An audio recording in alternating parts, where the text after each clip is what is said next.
น้องทหารลาวอยู่เมืองโนซิบิกกำลังเคลื่อนพลไปตามพิกัดระยะทาง20 กิโลเมตรแมวมองเคลื่อนขึ้นยนต์แมวมองแม่นสายพฤษภาและสาย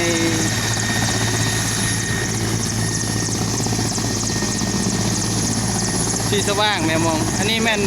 กำลังพลและอยู่บัญชา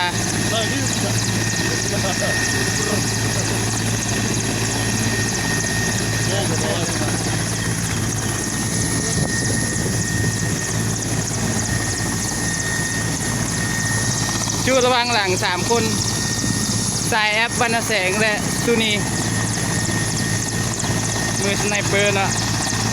เกินแล้ว